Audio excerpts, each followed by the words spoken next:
Hoy vamos a hablar de el proceso de independencia chileno y la figura de Bernardo de O'Higgins.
El proceso de independencia chileno, pues es el mismo nuestro de todas maneras porque somos parte de un todo.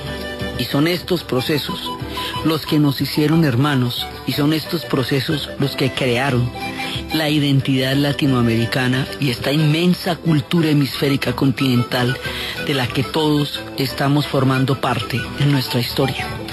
Entonces, pasa que después de todo lo que habíamos visto con la conquista y después de que habíamos visto la vez pasada que no todo el territorio americano fue conquistado por los españoles, o sea, no llegaron hasta la Tierra del Fuego ni hasta el Cabo de Hornos, no llegaron al sur del Biobío, o sea, de ahí lo sacaron. Viene el momento en que este imperio, a pesar de los intentos de independencia que se hubieran presentado, que se presentaron en la América, a pesar, digamos, de las diferentes rebeliones, todo el imperio seguía resistiendo hasta cuando llega un punto en que el imperio va a caer en manos de Napoleón. O sea, es Napoleón el que comienza la fractura del imperio español, porque Napoleón era aliado de los españoles contra los ingleses. Y en la batalla de Trafalgar es cuando Napoleón pierde, tiene una derrota enorme, es cuando los ingleses van a ganar, pero van a ganar de una manera tal que la vía principal, una de las grandes calles de Londres, pues de las plazas de Londres, se llama Trafalgar Square.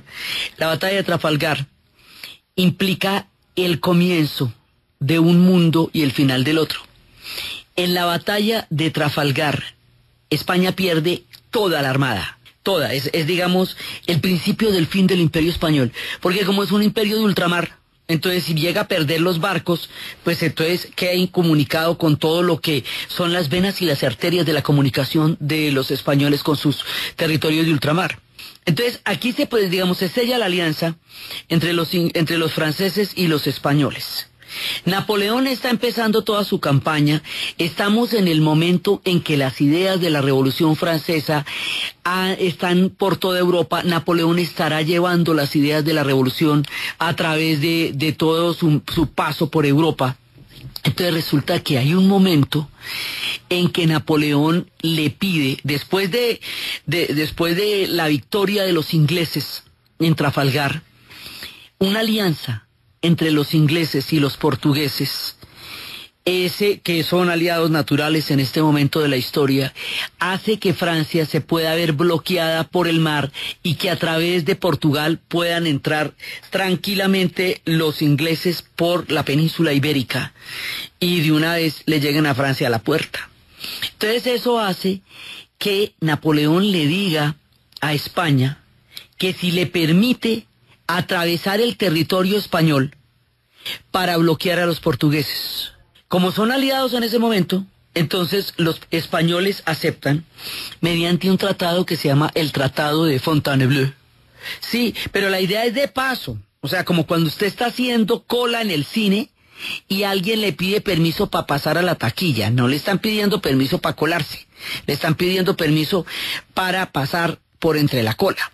O sea, esto era un pasito, una vuelta, una diligencia que iban a hacer. Importa que Napoleón se mete en España y decide invadir España. Entonces eso ya es trampa, porque en eso no quedamos. O sea, un tratado para que invadan a España no firmaron los españoles. Firmaron un tratado para bloquear a Portugal, pero no para que los invadan.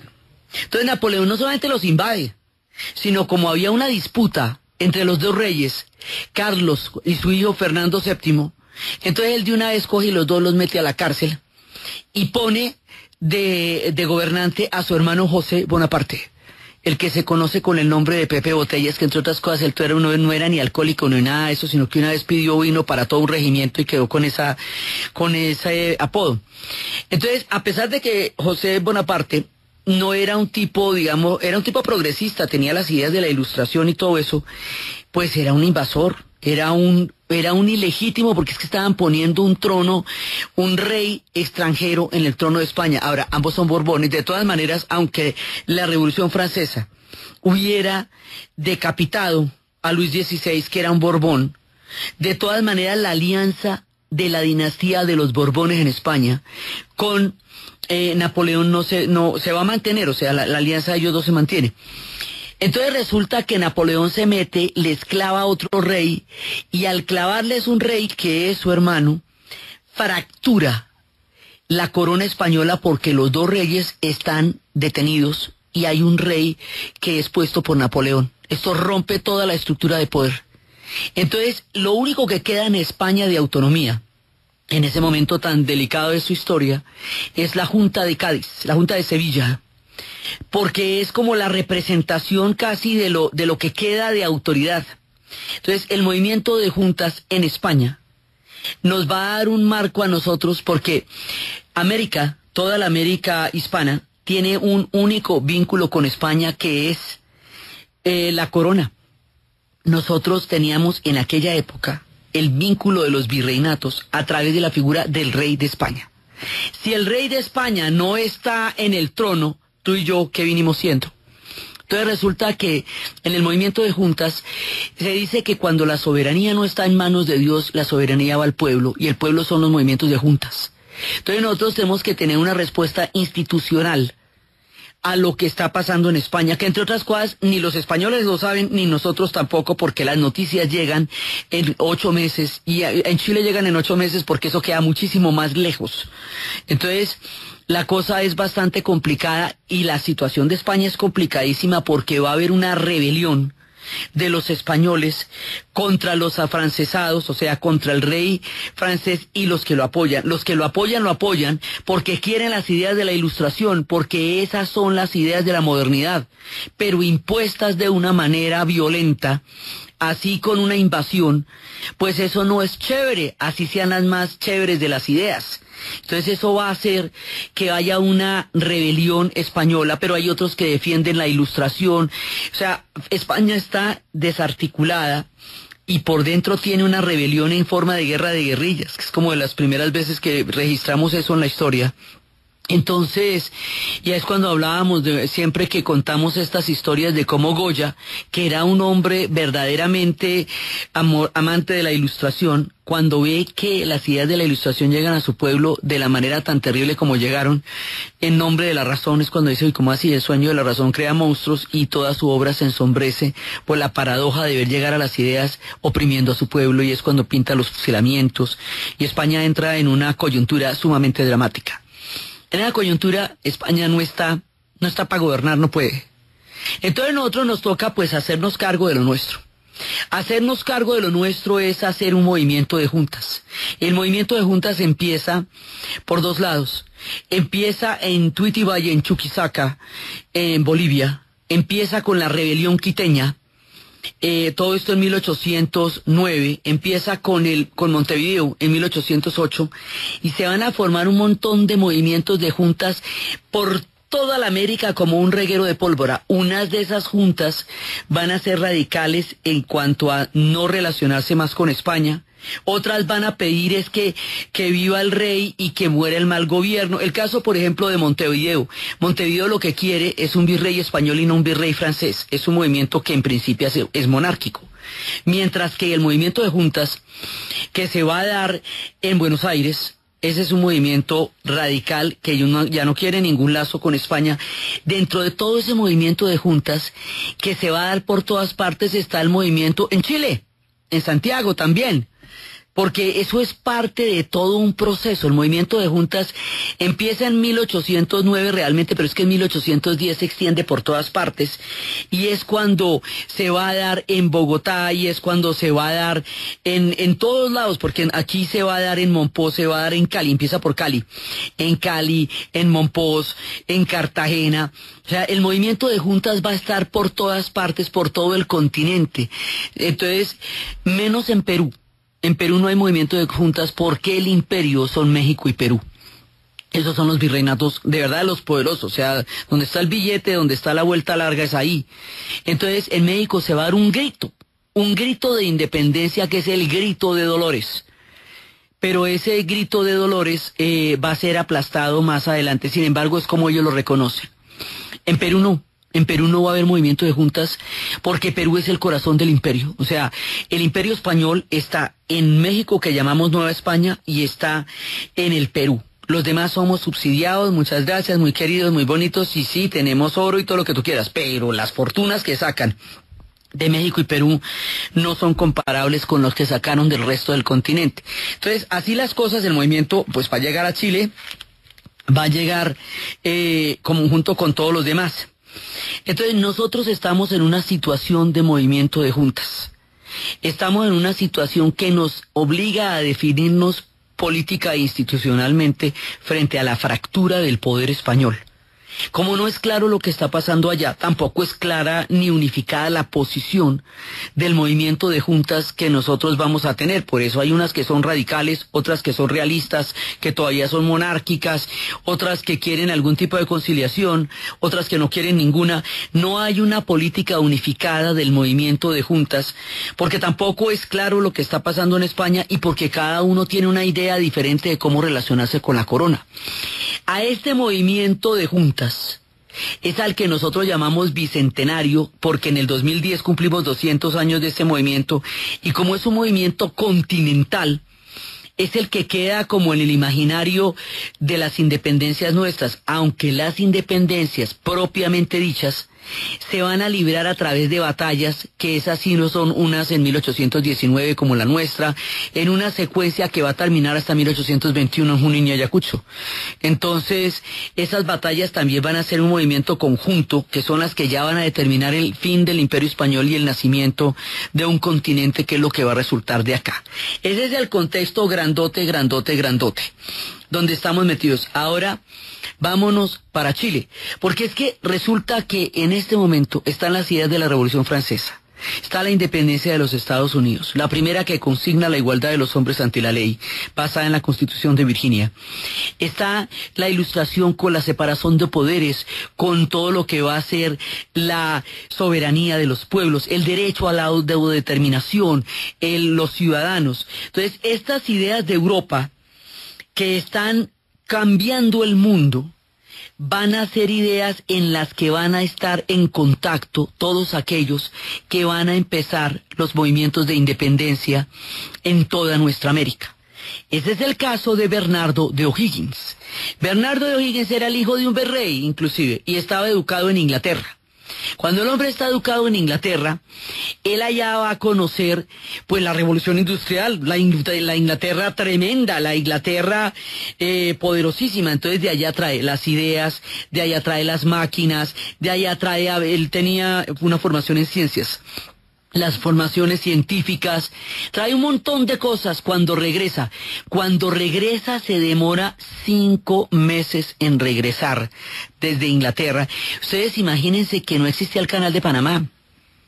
Y al no existir el canal de Panamá y quedar ellos tan lejos de un paso interoceánico, porque es que a nosotros nos queda al lado. O sea, cuando nosotros pensamos en Europa, nosotros pensamos en Europa que queda un poco arriba. Sí, pero no, esto queda abajo. Entonces los viajes que para acá eran 3 meses, para allá eran otros 2, ¿me entiende? Eran 5 meses. Se sale en mayo, llega en septiembre, ¿sí?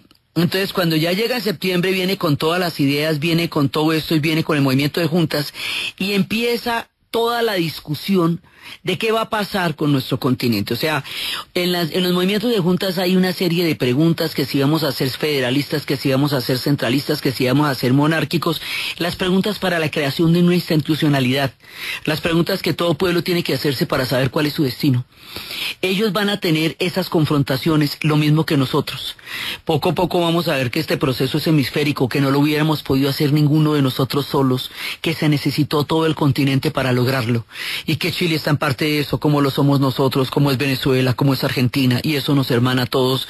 Valga decirlo, en la Copa América, todos eso, ¿cómo llaman las copas? La copa más importante de nosotros, la Copa Libertadores de América. Sí, ¿cómo llaman los estadios? Sí, esto nos marca, esto nos nombra. Nosotros estamos designados por todas estas batallas y por todas estas historias, y por eso hay calles que se llaman Junín en Medellín, ¿sí? O sea, porque es que esto es la savia misma de nuestra propia formación como pueblo. Entonces, resulta que llega O'Higgins y están los chilenos en eso. El punto en que los chilenos se dividen para saber qué tipo de gobierno hay, lo que malamente y equívocamente llamamos la patria boba, ellos la llaman la patria vieja. Pero la idea es la pregunta que se hacen los pueblos sobre cómo va a ser la institucionalidad en la independencia, suponiendo que estamos en un momento de independencia, porque eso es lo que está pasando. Entonces Bernardo de O'Higgins viene con sus ideas.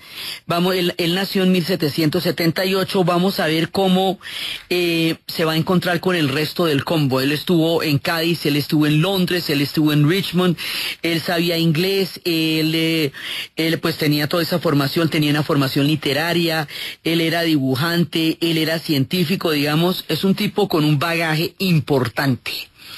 Entonces él llega acá y estamos en este punto de crear nuestro propio camino, ¿sí?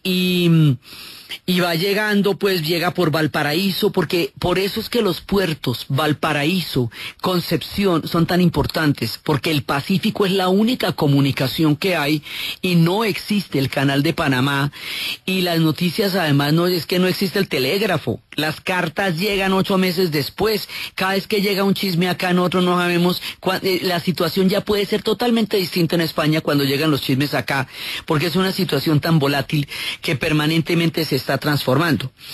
Entonces llega él y con el movimiento de juntas, y bueno, cada uno está haciendo lo suyo, lo que cada uno cree, pero después, más adelante, entonces pasa que Napoleón es derrotado en Waterloo, que hace poco se cumplieron también los 200 años de la batalla de Waterloo, que los ingleses lo han estado celebrando con bombo y platillos, y hasta los belgas sacaron monedas para conmemorarlo, cosa que a Francia no le pareció elegante ni chévere.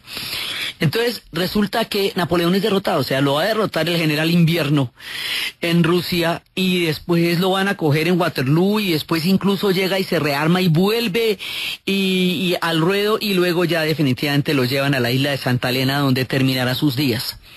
En el momento en que Napoleón es derrotado, hay una obsesión por tratar de borrar las ideas de la Ilustración, la huella de él en Europa, por tratar de retornar todos los reyes a los tronos de donde fueron destronados al paso de los ejércitos napoleónicos.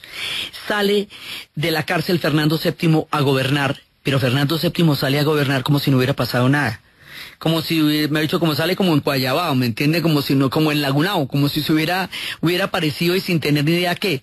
No, sí ha pasado, sí ha pasado. La América conoció una realidad política diferente y conoció una posibilidad de gobierno histórica que no había tenido antes, desde el dominio español. Entonces, los españoles también son otros. Y los españoles le van a pedir a Fernando VII que firme una constitución que convierte la monarquía absoluta en una monarquía constitucional. Esa constitución se llama la Pepa. Él dice que sí para salir de la cárcel, pero a la final él no la va a firmar. Eso les va a hacer conejo. En ese momento, ellos van a restaurar los reyes. Restaurar los reyes se llama la restauración, que es lo que pasa en Europa después de la derrota de Napoleón. Eso, el equivalente de la restauración, se llama la reconquista. Porque en el momento en que salen de ahí, van a intentar reconquistar todos los territorios que estamos bajo movimientos de juntas. Y esto se va a hacer a través de una represión muy sangrienta. Ahí van a terminar con el primer intento de muchos de nosotros. Pero ese es el momento de quiebre que va a dar la posibilidad de que después ya surjamos como naciones independientes. Ese es el comienzo de lo que, a pesar de lo dramático que será, de lo que después va a ser nuestra América.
La Junta de Santiago había abierto el puerto para comerciar con el mundo entero, porque acuérdese que el Imperio Español era un monopolio y en la América no se podía comerciar con nadie que no fuera España, por eso es que existía la piratería.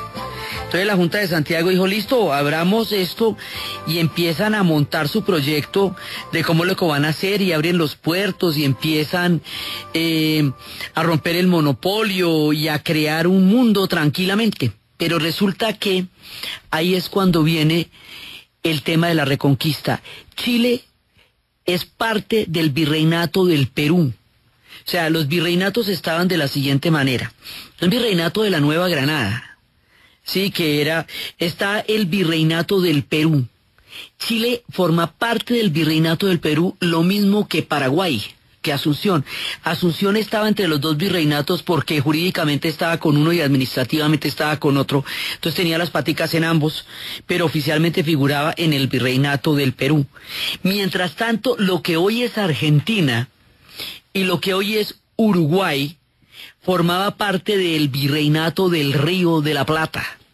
Entonces en el sur hay dos virreinatos, el del Río de la Plata y el del Perú, que nos llega hasta Chile. Así que la relación de Chile es con el Perú. Después vamos a ver que esto va a generar una gran cantidad de conmociones y de problemas entre Chile y Perú más adelante. Entonces resulta que en ese momento ellos se independizan del Perú porque dice, eso está muy lejos, nosotros vamos a acceder aquí lo de nuestro movimiento de juntas. Como les digo, en el Perú no va a haber movimiento de juntas. En Lima no lo va a haber. Lima es el corazón del imperio. Lima ni se podría, ni había la necesidad en ese momento de crear un movimiento de juntas en el Perú, porque ellos estaban en otro cuento. Ellos eran el corazón del virreinato. Entonces, ellos no van a ser artífices de las independencias como tales, sino el punto donde las independencias se van a encontrar y se van a hacer posible más adelante, porque en todo caso existe la idea de que mientras haya españoles en el Perú, no va a haber una independencia sostenible a largo plazo en América Latina, porque siempre pueden desde el Perú contrarrestar lo que quiera que pase, como había pasado con Tuitiba de Chuquisaca y como había pasado con la rebelión quiteña, que la rebelión quiteña había sido aplastada y casi inmediatamente con dos columnas que venían desde Guayaquil y desde Popayán, y la rebelión quiteña lo que hizo fue aplastar el intento. O sea, ese intento de los ecuatorianos era un intento realmente importante en el imaginario político de su formación como pueblo, y va a quedar dramáticamente aplastado con la rebelión, después de la rebelión. Entonces, ahora va a pasar esto que se llama la reconquista, y esto que se llama la reconquista es que España vuelva a tomar la posesión de los territorios que tenía durante la época del imperio, pero esto lo va a hacer a sangre y fuego. Esto lo va a hacer matando gente a la lata. Entonces, esto que aquí nosotros llamamos la Reconquista, que fue donde murieron Policarpa Salabarrieta, Rosa Zárate de Peña, el Sabio Caldas, Camilo Torres, todo eso va a pasar también en Chile. Lo mismo, van a desembarcar por el Pacífico y van a crear una represión espantosa. Y van a quitar el movimiento que se había hecho de las juntas, todo lo que había sido el primer Congreso Nacional, y las instituciones democráticas que se estaban creando, van a restaurar el orden colonial, pero además va a ser otra cosita que se llama la Junta de Secuestros. Y la Junta de Secuestros consiste en que los patriotas que tomaron parte en el movimiento de juntas, y esto se hizo en toda la América, les van a secuestrar los bienes, mientras los juzgan a ver si son culpables o inocentes. O sea, quedan embargados por haber participado en el movimiento de juntas mientras los juzgan y los ahorcan. ¿Sí me entienden? Y me va a pegar, no me regañe. Entonces, el tema de la Reconquista aquí va a ser brutal. Brutal de manera terrible. Así como nosotros sentimos ese peso en nuestra historia, igualito sucedió en Chile.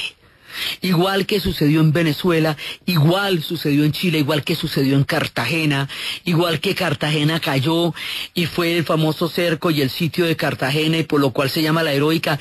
Eso es parte de un mismo movimiento. Es importante entender eso, porque si no, no nos entendemos entre nosotros. Somos parte de una misma historia. Entonces, pues esto va a ser absolutamente dramático. Entonces, ¿en dónde, si Bolívar y todo el mundo se va a refugiar en el Caribe, va a ir hacia las Antillas, a Jamaica y Haití, que fue donde nos dieron la mano? Por eso siempre insistimos en que a los haitianos les debemos muchísimo de nuestras independencias, lo mismo que a los jamaiquinos. Pues ellos se van para el Caribe, pero pues ¿para dónde se van los chilenos? Para la Argentina.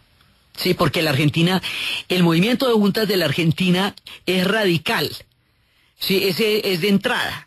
Sí, y ese no va a, en ese movimiento, allá no va a haber reconquista, eso queda muy lejos.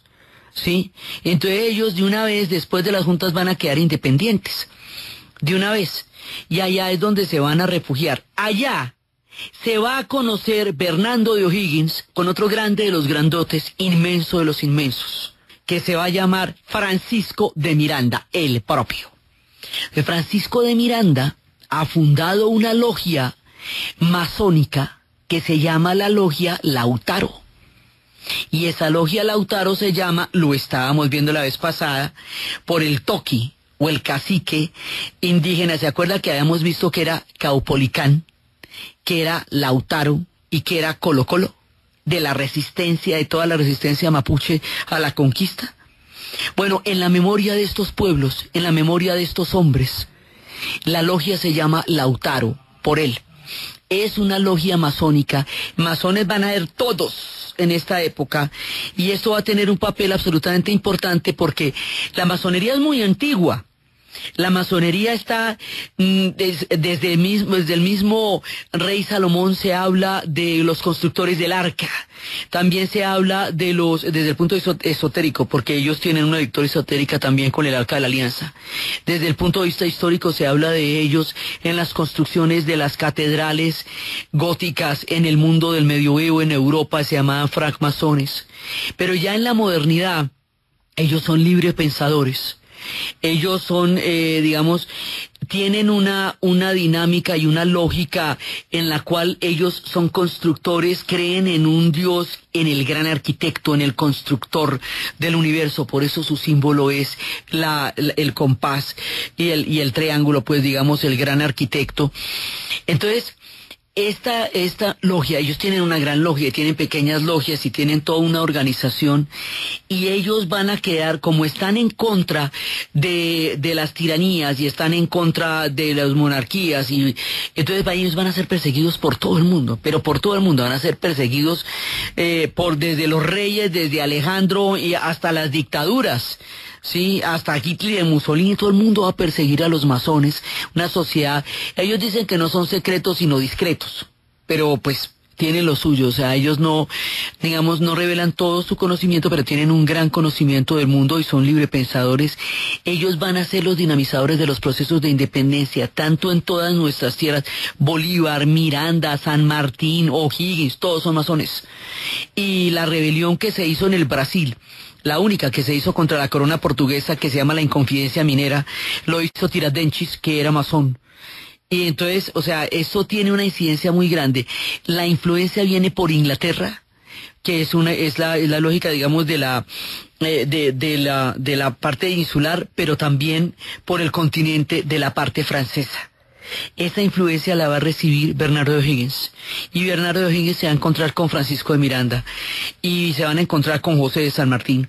Entonces, ahí en este momento dicen, bueno, hay que sacar a los españoles de Lima, o sea, hay que volver a luchar por esta independencia. Entonces ya aquí el tema no va a ser político, el tema va a ser militar. Hay que llegar hasta allá y sacarlos de Lima. Entonces, lo que va a hacer es atravesar la cordillera. Junto con San Martín van a atravesar la cordillera. Están en Argentina, ¿verdad? Porque tuvieron que salir corriendo por la Reconquista. Entonces van a atravesar la cordillera, que abajo es mucho más grande. Van a tener una primera batalla, que es la batalla de Roncagua. Atraviesan la cordillera y van a tener la batalla del Valle de Maipú. Por eso es que existe la villa Maipú, en el Valle de Maipú, y van a crear el Ejército de los Andes. El Ejército de los Andes va a desembarcar por el mar. Nosotros no nos imaginamos esta historia, porque la historia nuestra se piensa desde la cordillera. Esta historia va a suceder desde el Océano Pacífico. Es imposible subir desde ahí hasta Lima. No alcanza el tiempo y es demasiado largo. Entonces ellos se embarcan.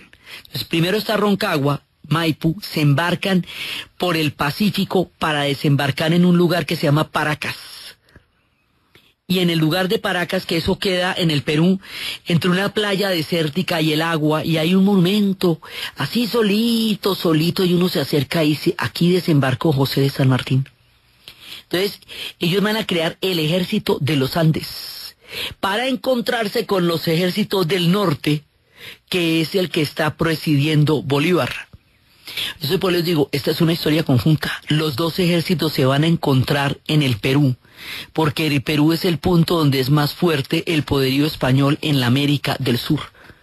Y estos llegan hasta allá, y es el momento en que cuando ya llegan allá es cuando San Martín finalmente le va a decir a Bolívar, usted continúe con el resto, y Bolívar continúa con el resto, pero aquí están todos ellos metidos. Entonces, ese es el punto en que todos juntos estamos trabajando en el proyecto del nacimiento de un continente, y tanto por el norte como por el sur, la idea es encontrarse en el Perú, que es donde está el bastión del poder más importante, y esa es la forma como se va creando nuestra América.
Desde el río grande hasta el toro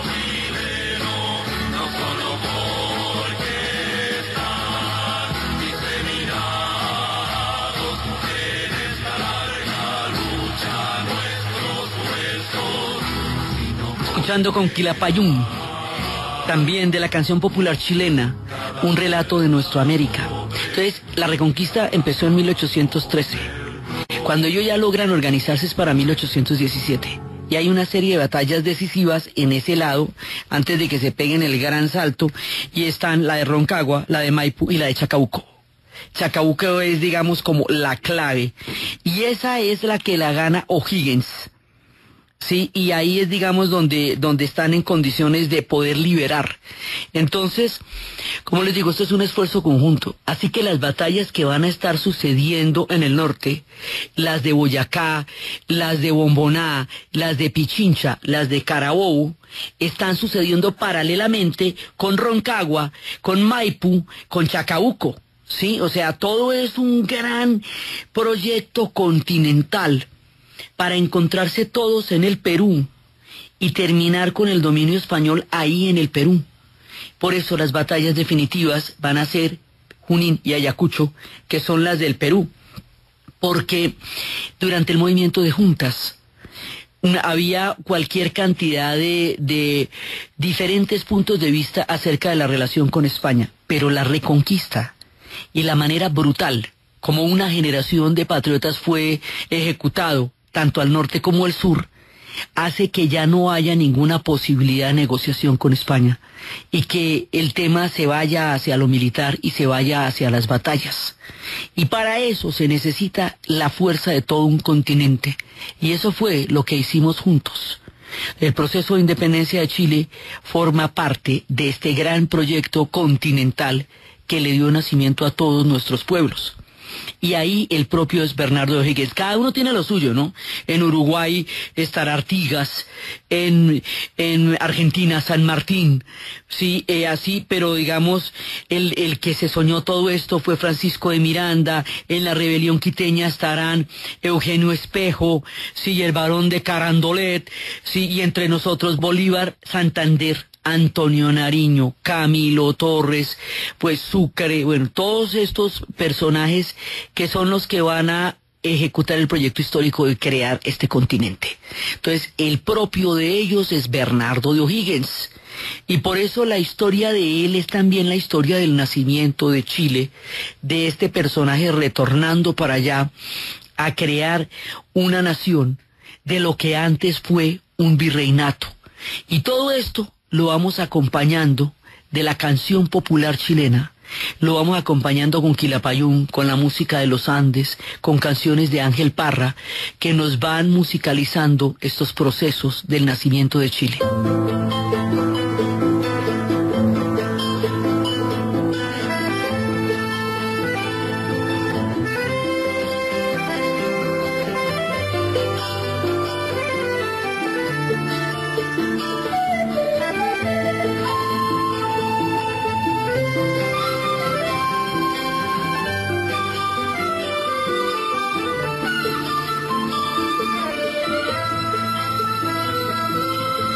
Cambia lo superficial, cambia también lo profundo, cambia el modo de pensar, cambia todo en este mundo, cambia el clima con los años, cambia el pastor su rebaño, y así como todo cambia, que yo cambie no es extraño. Cambia el más fino brillante, de mano en mano su brillo, cambia el nido, el pajarillo, cambia el sentir un amante, cambia el rumbo el caminante, aunque esto le cause daño. Y así como todo cambia, que yo cambie no es extraño. Cambia, cambia, todo cambia, cambia, todo cambia. Y ahora viene el personaje y la construcción de la vida de quién va a ser Bernardo de O'Higgins. Entonces Bernardo de O'Higgins en un principio va a tratar de hacer algún tipo de negociación con los españoles, pero eso no va a ser posible, porque las cosas están planteadas de una manera que no hay cómo. Entonces, pues vienen las batallas y viene el final del imperio. Además, había planeada una tercera invasión, pero como Fernando VII no quiso firmar la Constitución de la Pepa, va a haber un levantamiento en España contra el hecho de que él no la firme. Ese levantamiento se llama la Revolución de Riego, la del general Riego. Luego muchas de las tropas que vendrían en un tercer envión de reconquista no van a salir jamás de España. Y por el otro lado, en el mismo Perú, va a haber una división profunda al interior del ejército español por la Revolución de Riego. Esa división profunda y el esfuerzo conjunto de los ejércitos de los Andes con los ejércitos del norte van a hacer que en el segundo envión se logren las independencias y que no nos toque hacer un tercer envión para el cual no hubiéramos podido ya prepararnos, porque el esfuerzo bélico fue muy grande, porque es muchísimo tiempo en todas estas campañas. Entonces eso hace que la independencia sea posible en la segunda, y por eso cada una de esas batallas, como va a constituir la historia de diferentes países, en cada país queda como la batalla, pero las batallas no se entienden sino en conjunto, no se entienden sino seriadas, porque es sacando un dominio de todo un continente. Entonces lo que estamos contando es la parte del proceso que nosotros conocemos, pero en Chile, y la parte de las batallas que nosotros conocemos, pero al sur, y los héroes iguales que los de nosotros, pero al sur. Entonces, en este punto, el personaje de Bernardo de O'Higgins va a ser un personaje muy importante para comprender la historia chilena después de la independencia, y cómo va a ser Chile como país una vez que surja, cómo va a atravesar sus diferentes crisis para llegar a ser, y cómo va a tener también después una guerra amarga con el Perú, que determina una relación histórica de extrema dificultad de estos dos pueblos, Chile y Perú, que se van a ver enfrentados también en algún momento de la Copa América por los semifinales. Entonces, cuando los veamos, vamos a estar viendo la confrontación histórica que ha habido entre Chile y Perú por lo que se conocerá como la Guerra del Pacífico. Entonces, el mundo de Bernardo de O'Higgins, el Chile después de la independencia y la Guerra del Pacífico es la que vamos a ver en el siguiente programa de nuestra historia chilena. Entonces, desde los espacios del sueño de una nación independiente que va a surgir de la fractura de un imperio, de la figura de Bernardo de O'Higgins, de toda la idea americana, del mundo de las ideas de la Revolución Francesa, de las separaciones de poder, de todos estos personajes, Miranda, Bernardo de O'Higgins, de San Martín, de Bolívar, del ejército de los Andes, del ejército del norte, de Maipú, de Roncagua, de Chacabuco, en la creación de un mundo totalmente nuevo y distinto, en la narración de Ana Uribe, en la producción Jessy Rodríguez. Y para ustedes, feliz fin de semana. La noche que tenía mi alma se convirtió en claridad, y en tu cuerpo, compañera, mi vida eché a caminar, mi vida eché a caminar.